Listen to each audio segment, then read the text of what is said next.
Hey, yo, what's up? Welcome back to Satch and Scotch. We're here at We Lift. What's this called? The Halloween Bloody... The Bloody Duo. The Bloody Duo. The Halloween Bloody Duo. We're at CrossFit Durst in Brantford, Ontario. And we're here with my boy, George Dixon, my co-host, and Johnny Six Blocks behind the camera. And we're here with Joe, and Joe's one of the... John. Sorry, John. Like John. Oh, like John. Okay. Yeah. So we're with John, one of the main guys from We Lift. He's not a fighter. This is a Halloween get out, so he's actually not beating people up on the spare time. And we're here to talk about what We Lift is all about. Like, we've been to a lot of competitions, and I like a lot of competitions. This one's very interesting because it seems that your focus is on organization. Definitely. So you guys get it done.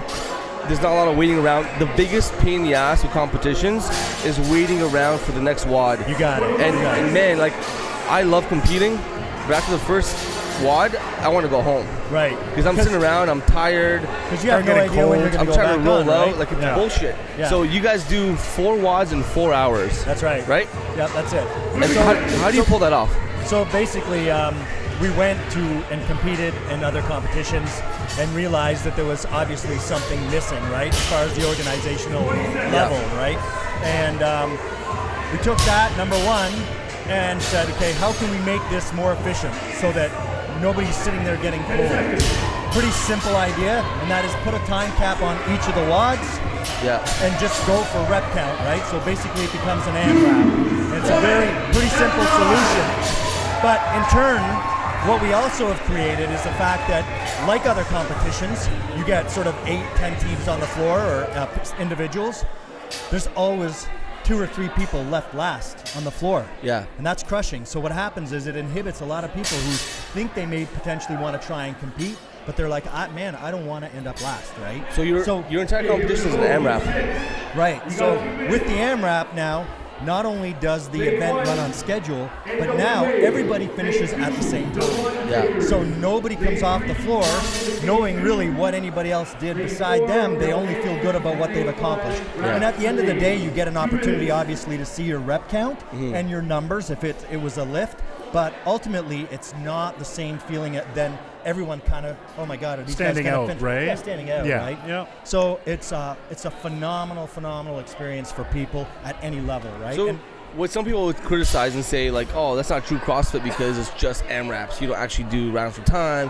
You don't do chippers. You don't do anything like that. So what do you see of those people? We're still incorporating up to... Fuck you guys. Yeah, we're still incorporating up to potentially 10 movements within that 10-minute. And as the series progresses, I mean, if we get a higher caliber of athlete, well, don't worry, we're not going to leave it at 10 minutes, right? We know those athletes can push a little bit more, and we just expand the schedule for a little bit longer day to that. But the whole premise is that, for example, you're a pair, you're coming in here, because typically our events run on pairs.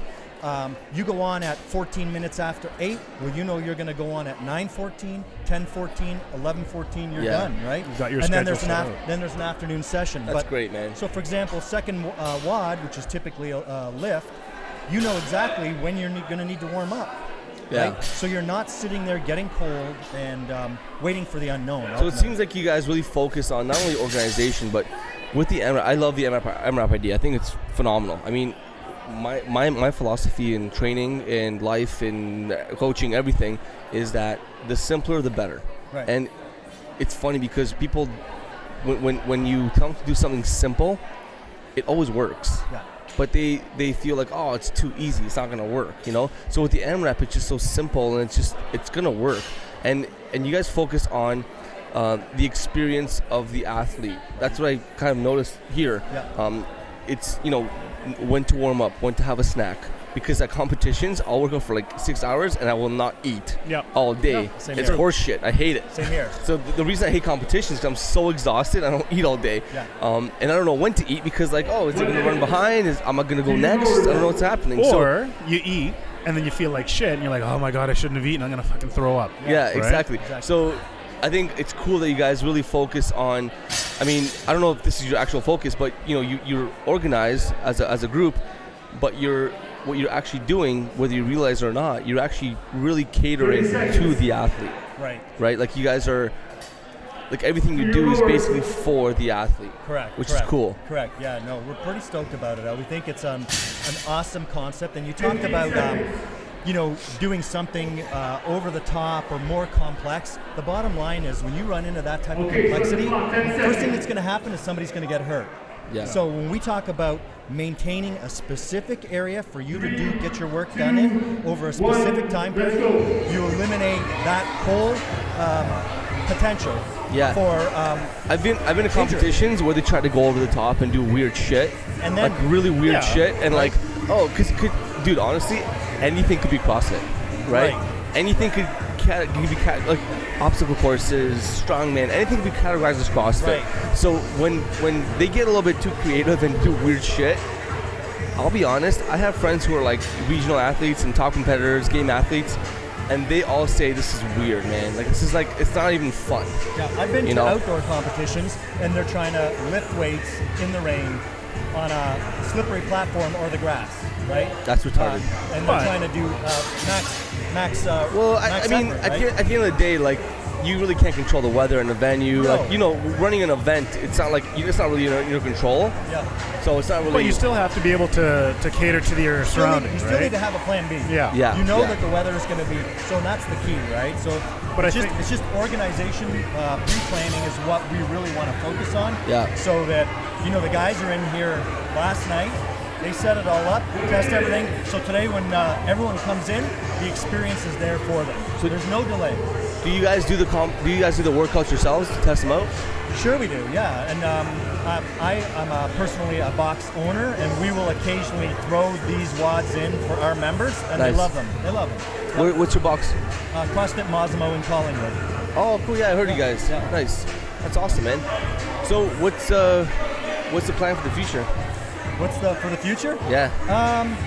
We still love the venues coming out of the box because, as you can see, the vibe here is built on a community. Yeah. Everyone's cheering each other on. Yeah. It doesn't have that coldness if you went into, say, a huge arena.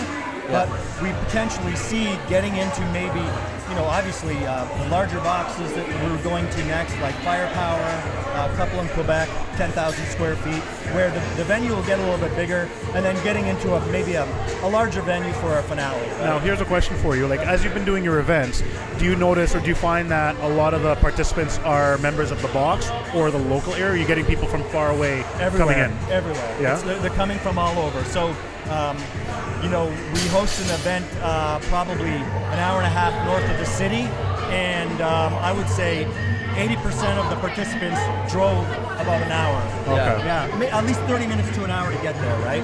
So Nice. All right, good. So it's good representation. It's a good draw. And for us, we want to make sure that we get all of the geographical regions of Ontario, Quebec, so that we can reach a broad audience and bring them into the We Live family. So right?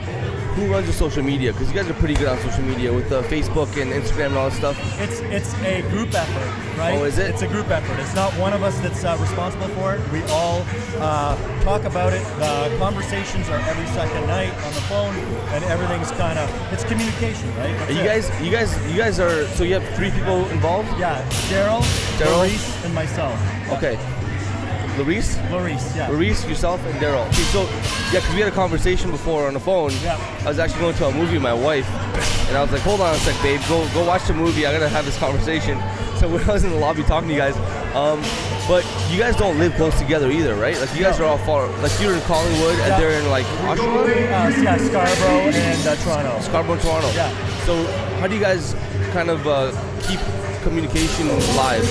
It's like constant phone calls, right, and emails. So whatever happens in the day, quick email. If there's something that's important or imperative for everybody to know, email goes out, so they're on board with it, right? And all of the decisions are made unanimously together. So who's the team leader here? We all are. That's not a good answer at all. Each one of us. That's a bullshit answer. No, each one of us is a leader. Each one of us is a leader. But and the great thing is that if I'm not here, or if there's something I can't do, each one of those guys can step in and do what I'm doing. So how'd you guys hook up? I went and participated in one of their earlier comps when they were just sort of starting out. I walked away and I said, man, this is how competitions should be run. Yeah. Came back to another comp and said, hey, listen, I really like what you guys are doing. Is there anything potentially I can help you with? And I have an event company already where I run an adventure race up at Blue Mountain Resort. Cool. So, I have some sort of connections in marketing and sponsorship and some information there for them that might have helped them out. So, Awesome. Yeah. So I was going to ask you, I know that you're all the leaders, but do each of you come to the table with a different set of skill sets, or is there something that each of you guys excel at? You know? Definitely. So, the good thing is that we all are very savvy regarding social media, which is critical, I think, for any operation today, right? Yeah. But then beyond that, Larice is finishing up his accounting degree or diploma, right? So Nice. that's number one for any business, right? I want Larice to be my best friend because I need some help with that shit. If that person at the end of the month is not saying, hey, this looks good, or hey, we got to change it, most people have no idea. So he's like the CFO. Pretty much. Yeah. He is. That sounds like trouble to me, but yeah, he is. I'll admit it. And then Daryl handles like all of the event planning, the logistics in regards to the watts. He puts them together, tests them out. Just make sure, number one, they're safe, but also going to be effective and challenging, right? Okay. Yeah. And then you're like the CEO. No, I just basically, yeah. That's what it looks like to me. Basically, it's not a bad or good thing. It's just, everyone brings different things to the table, man. I try to button up our locations, our schedule, sponsorship, and things like that. So Yeah, he's John's the CFO. I mean CEO. No, that's great, man. Honestly, like the best thing to do is pair up with people who have different talents and complement each other. Daryl looks like a people person, and he's kind of like the guy. You know what I mean? Everyone kind of like is attracted to. But it's always great to have different people you're involved with in business to like complement what you do, because you can't do everything yourself. There's no way in hell you can do everything yourself. And you know that there are 1,000 ways to get a job done or a task done, but having three people's input and sitting back and saying, okay, I kind of hear what you're saying. The different perspectives, right? The perspectives are key, right? And sometimes whatever I may believe or be passionate about is not the right answer, right? And it's good that those guys throw that caveat out there and say, hey, old man. They say, hey, old man. That you guys did that 20 years ago, but we're not doing that now, right? Yeah. Or just because you can do it doesn't mean everybody else can, kind of thing, right? So, how many people do you guys usually have a competition? The sessions where we run a morning session and afternoon session will accommodate anywhere between 100 and 160 participants. Cool. Yeah. And you're doing a morning session, and then the afternoon is the exact same, but different athletes? Right, so typically the morning is going to be a scaled athlete. Okay. Running from 8 till 11. Then we have like an hour and a half lunch break, and then we run from 1 till 4, the RX. Okay, beautiful. Oh, nice. Okay. I like that because then there's no waiting. That's awesome. That's perfect. And then also the RX to show up a little later and stuff, sleep in. Unless they have kids like us, and they're screwed. We go to 6 o'clock in the morning. Shit. The good thing is too, even the athletes that show up and do the morning session typically stay and cheer everybody off, or have a team, right, or somebody from their box in there, right? So it's still a great venue, great buy, right? Which is the coolest thing. One of the venues we had, power went off, music shut down, but they still had a manual clock running. We always run a backup clock. They're like, keep going. Anyways, the place went nuts because the power went off, and so the cheering went even like beyond what we ever expected. That's cool. The cheering was just like amazing. So that's awesome, man. Yeah. That's awesome. So, guys, check out these guys, We Lift, on Facebook. Check out their Instagram. Check out their Twitter. Do you guys have a website, WeLift.com or CA? There is a website, WeLift.com, but it's pretty basic. But Facebook is the best place to get all of our updated information. We just posted our Battle Series 2016 list of events, so you'll be able to get a chance to see. And the only people who don't have Facebook are cops. You're right. It's true. It's true. All my cop friends are like, I don't have Facebook because like I get stalked and whatever. I'm like, shit, man. They don't want people seeing what they do. That's why. Can you email me that? I'm like, no, I put it on Facebook for everybody. So yeah, check out WeLift.com. Check out Facebook. Hit up an event. We'll get some people from my gym coming up here as well because like it's cool. I like the whole vibe and atmosphere. And you guys have a scaled and an RX. Yep. Anything in between or no? No, we are going to introduce a online pro division that's going to come on in June, and then the finale for that is going to be the end of August along with the RX. Awesome. Yeah. Awesome. Cool, man. Well, thanks for coming by, dude, and all the best. And we'll be at another event for sure. All right, cool. Thanks, All right. guys. 3, 2,